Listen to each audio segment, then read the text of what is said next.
The Mariners have once again been linked to Pete Alonso, former first baseman for the New York Mets, and it sounds like the Mets are expecting him to sign elsewhere. But would the Mariners actually make an offer to Pete Alonso? Honestly, there might be one big reason why I think that they might, and I'll tell you about that at the end of this video. But first, we need to talk about the reports that came out earlier yesterday. Now, Andy Martino, a beat writer for the New York Mets, went on to say the Mets have pivoted to Plan B post-Alonso.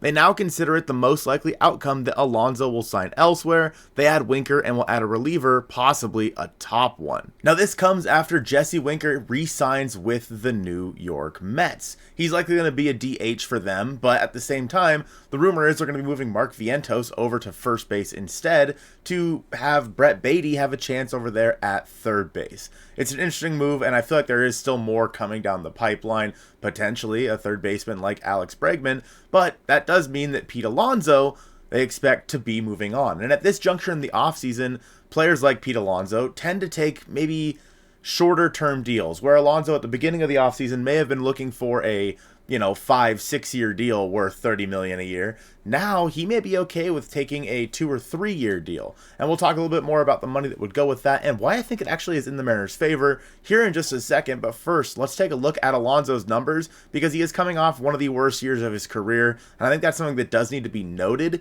Although he is still a guy I think can crush the ball out of T-Mobile Park, his numbers are a bit alarming.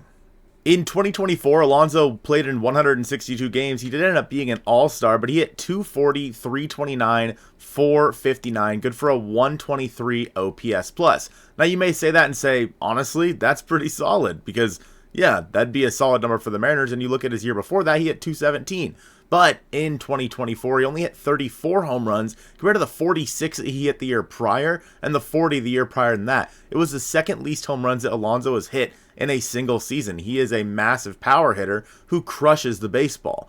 Obviously, when you look at his numbers here, they don't necessarily seem down. I mean, a 123 OPS plus is still basically the bottom of his career, which would be one of the best players on the Seattle Mariners in 2024. But yeah, Alonso's numbers were a little alarming this year.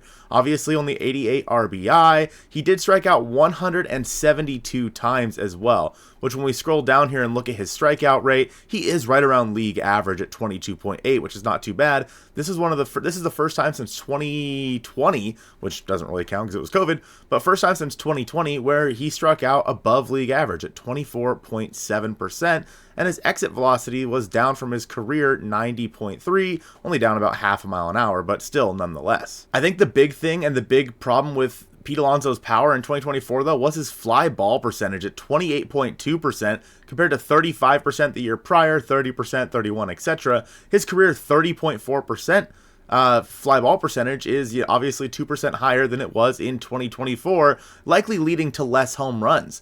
And you can see his ground ball percentage was way up at 42% in 2024. So something about his swing path made it so he was not hitting the ball in the air nearly as much. So even though he was hitting the ball harder than ever at 46.5% of the time hard hit percentage, he was not getting the ball in the air, which was leading to a lot of ground balls. And that is evidenced here by his baseball Savant page. You can see his barrel percentage was an 89th percentile. Yeah, he was hitting the ball hard. His hard hit percentage, 80th percentile, but his launch angle sweet spot, 14th percentile. He was not hitting the ball in the air. His bat speed remains one of the best in the game at the 93rd percentile.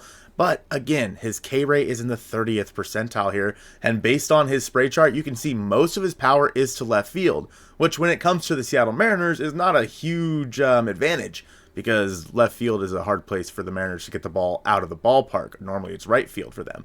Now, defensively, he is not great over there at first base. 3rd percentile in outs above average and 2nd percentile in arm strength with a 20th percentile sprint speed here. So Pete Alonso, is he declining? Honestly, I don't think so. I think the underlying numbers are good. He hit the ball really hard. He just wasn't hitting the ball in the air. Sound familiar? Sound like maybe, I don't know, Julio Rodriguez, who was also just hitting the ball harder than ever, but not hitting the ball in the air in 2024. Yeah, Alonso had a very similar issue to Julio last season. And I think that Alonso is 30 years old. He's a guy who is basically a primary first baseman, maybe a DH for you on some days as well. But he would basically make this Mariners offseason feel so much better if they did go out there and sign him. Now, what kind of deal would make sense for Alonso, and what would he look like in a Mariners lineup? We'll talk about that right now. I think that Jage, friend of the show Jage, who went on Twitter, made a really good point about a contract that makes sense for Pete Alonso. Jage said, in a hypothetical where the Mariners give Pete Alonso, let's say 3 for $75 million, about $25 million a year, with player opt-outs in both 2026 and 2027, you would roughly need $25 million in payroll space next season to pay for him if he opts in. So basically, the Mariners would be paying a $25 million contract to Pete Alonso this season with full expectations that he opts out and tries the free agent market again next year.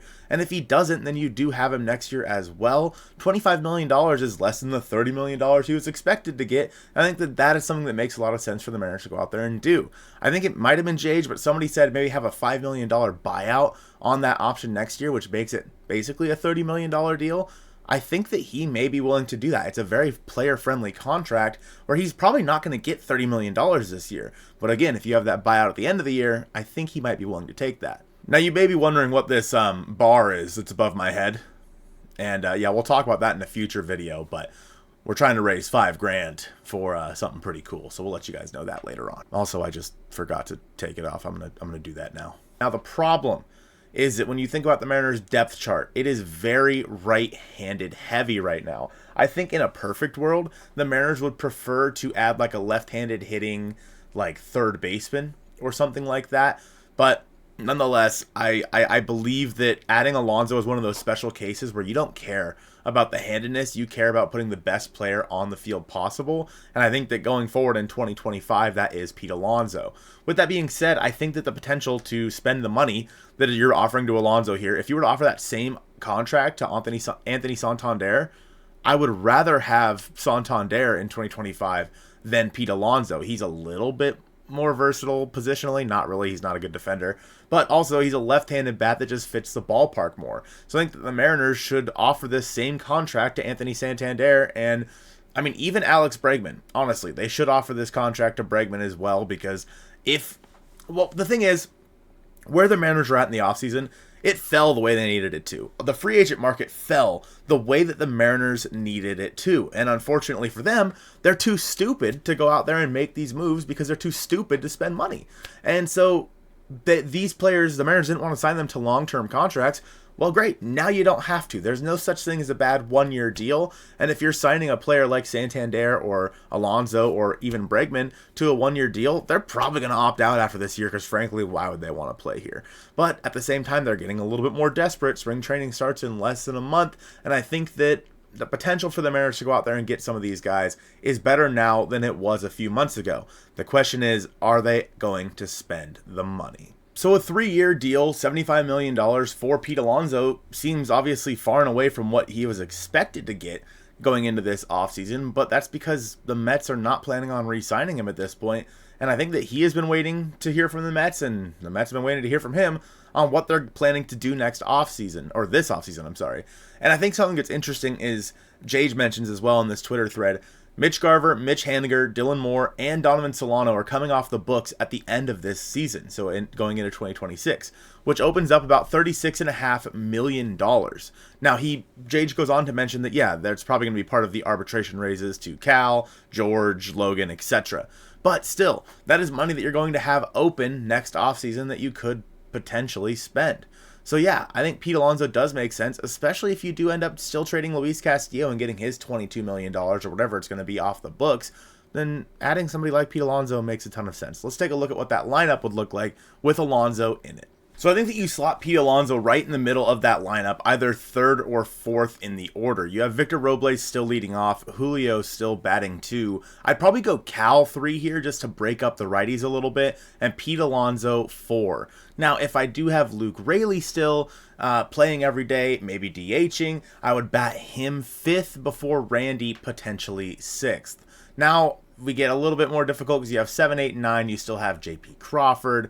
You still have Donovan Solano. So I'd probably go Solano here at 7.